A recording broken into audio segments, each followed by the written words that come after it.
En torno al 3500 a.C.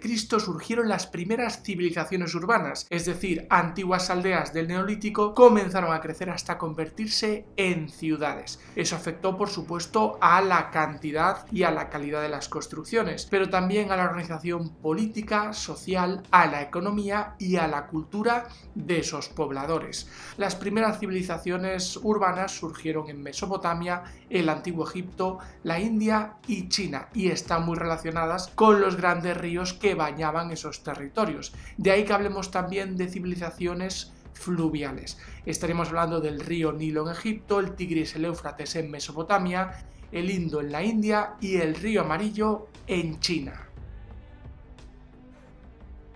La aparición de las primeras ciudades en Mesopotamia, Egipto, la India o China está relacionada con las mejoras en el ámbito de la agricultura y esta a su vez está íntimamente relacionada con los grandes ríos que surcaban esos territorios, pues en las estaciones de inundación estos arrastraban gran cantidad de sedimentos conocidos como limo que permitían fertilizar la tierra y por tanto obtener cosechas más grandes, y a mayor cantidad de cosechas se puede sostener una mayor cantidad de población en un único territorio, por tanto la población en definitiva crece.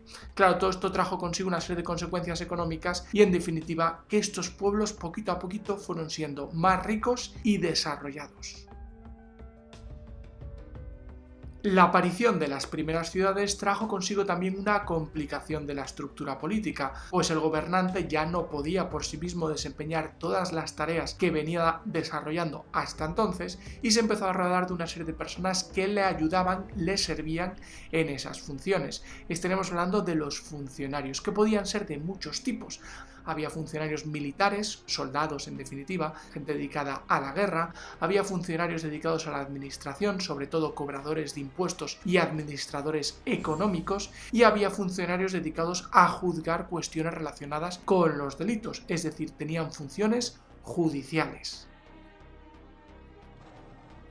El aumento de la producción agrícola unida a la artesanía y al comercio trajeron consigo una gran prosperidad a estas civilizaciones fluviales. Sin embargo, también trajeron consigo las desigualdades sociales, pues hubo un grupo de personas que, aprovechando las circunstancias, se fue enriqueciendo y transmitiendo sus propiedades a sus descendientes. Estaremos hablando, por tanto, de una minoría privilegiada donde estarían los sacerdotes, los altos funcionarios, los gobernantes, por supuesto, y los nobles.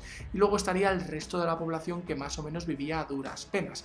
Y por último estarían los esclavos, que eran propiedad de otras personas. Llegaban a esa condición pues fundamentalmente por ser prisioneros de guerra, ser descendientes de otros esclavos o también en algunos casos por no poder pagar sus deudas. En el antiguo Egipto y Mesopotamia, con el fin de evitar abusos y violencias, los gobernantes de esos territorios, con ayuda de sus funcionarios, redactaron códigos o conjuntos de leyes que debían cumplirse. Para que todo el mundo las conociera, las dejaban por escrito en piedra, ya fuera en estelas, en paredes de grandes edificios y palacios o en los propios templos. El más conocido de todos fue el Código de Hammurabi, que es del siglo XVIII a.C.